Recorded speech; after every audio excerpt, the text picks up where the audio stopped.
Peace fam, this is Raw with the BreadTalk.com. This video is how the stock market is like the Wizard of Oz. Bread Talk, enabling our members to excel in investing. Okay, how the stock market is like the Wizard of Oz. The Wizard of Oz is a great American classic. You've probably seen the movie. I have to mention The Wiz was an excellent movie. I believe it came out in the 70s. The Wizard of Oz had an excellent original movie that came out, I believe, in the 1930s. A very excellent movie. I like to use this analogy because it's a great movie and a lot of people have seen it. So when the movie starts out, it's in a rural setting. It's in Kansas, which is America or middle America. It's kind of a routine, mundane, average Joe type of setting. Also in the movie The Wiz, that one stars Diana Ross, Nipsey Russell, and Michael Jackson, as well as others. And that one's based in urban America, but basically a small apartment setting. The setting originally is everyday America, just like myself or anyone, a working class American, not from a wealthy environment, middle class to low class American setting is the original setting of the movie. I haven't read the book, so I won't get off into the book, but I have seen the movie The Wiz and The Wizard of Oz a number of times, so we'll base most of it on that. There is a trauma early in the movie, which is a tornado. This kind of is a good analogy of trauma, the stock market. Recently we had the 2020 pandemic. Maybe the trauma is just you hearing the Bread Talk, hearing Raw talk the Bread Talk. Something changed in that person's life, and with me the trauma was 2020 or having kind of turmoil in my job situation. It led me to the stock market. It really changed my life, and it felt like that regular mundane setting was kind of changed, just like in the movie. Dorothy was hit in the head and the setting changed. After the tornado, when she awoke, she was in Munchkin Land. She was no longer in Kansas. She told Toto, "I don't think we in Kansas no more, Toto." So it was a new setting. So I had a new setting as far as jobs. I've always worked jobs. I still have jobs. It's a whole different setting when you're talking about the stock market. So you can almost take everything that you learn and set it to the side. It's a whole different setting when you get to the stock market. The tornado or the trauma, again, that might be the game or whatever hits you upside the head. Maybe you get fired, maybe you get laid off. Whatever hits you upside the head to make you realize there's more than one way to make some money, that you can invest your money. That's the trauma that you may need, or whatever happened to you. And look, you're in Munchkin Land. Munchkin Land is another good analogy. Whenever she got there, it seemed like everyone was small. I think they used small people in the actual movie, and that's a good analogy because it seems like mid-America or the average person is small compared to big business or corporations. It doesn't, whatever job you have, you could be the general manager, you could be the CEO, however much money you make a year is small compared to $6 trillion being traded every day on the stock market. So the average person is basically small, and that's another good analogy. That's why I stay involved in the stock market, because no matter how well I do in my career, or how much personal income I make, or how hard I hustle and hit the block and find different ways to make money, whatever I'm doing is small compared to the entire stock market. So I want to put some money in there to make sure it can work for me. Another good analogy is when she gets there, the house lands on the Wicked Witch. The house in the book is told to be kind of like representative government, like you have a House of Representatives. So government does play a part in the stock market. Different decisions that made sometimes make the price of stocks go up and down. So government does have a bearing in this new world of the stock market that I've entered, or that you may enter soon.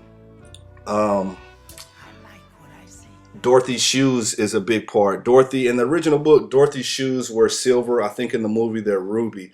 But her shoes, when you think of shoes, like there's a lot of sayings like walk a mile in my shoes, or we know this is the bottom of us, this is the foundation. And when you invest in the stock market, just like you have a new set of shoes, your money's working for you maybe while you're asleep. You put your money into different stocks and they're working for you. So it's almost like a new set of shoes that you have. These shoes were very important, and she had to walk on this path in order to find success. The yellow brick road is like golden, kind of like prosperity, a nice little path that you can walk on, a lot like the stock market. It makes another path. And on the yellow brick road, there was many ways that she could go. So the stock market's like that. You can invest a lot of different ways, but it's just a path to get you to the Emerald City. Emerald's the color of money. So that's a good analogy for the stock market. And a couple key terms that I'll stick on here. The Emerald City, of course, the color of money. The wizard.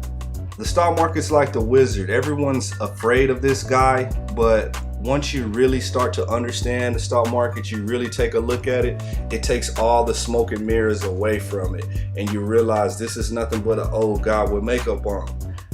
I think after Toto ran behind that curtain and it took that small black dog to just run back there, everyone was so scared, and Toto said, forget being scared, we're gonna run back here behind this curtain and see what's really going on.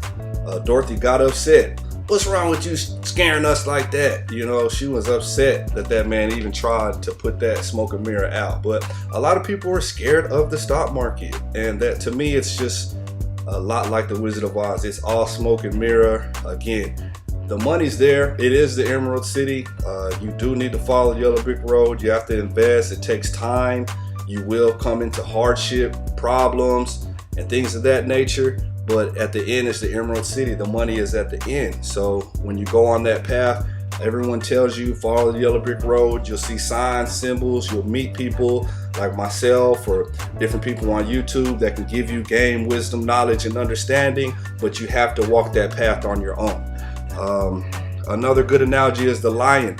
The lion's problem is he didn't have any courage. When he came out, everybody was scared of him. You remember him kind of, put him up, put him up. People were scared of him, but he really didn't have courage. And that's a lot of you people. You do have money, you have income, but you don't have any courage with the money that you earn. You're scared to invest it. You won't put it to work. So to me, that's kind of like the cowardly lion. He's powerful, but he's scared. He needs somebody with him. Maybe I'm like Dorothy and the crew, somebody to ride with him to make him see that he has courage. Tin Man, excellent analogy. The TIN, that could be the tax identification number, or a social, which is usually used by the brokerage to hold your stocks. So a lot of you, if you don't use your TIN to purchase stocks, or maybe you get in real estate, your TIN is rusty. It's just sitting there. It's not doing anything. You can live your whole life and your tax identification number do nothing for you. Or you could put it to use and it make you a ton of money. The oil is like shares in the market. You need to oil up your Tin Man so that you can be successful.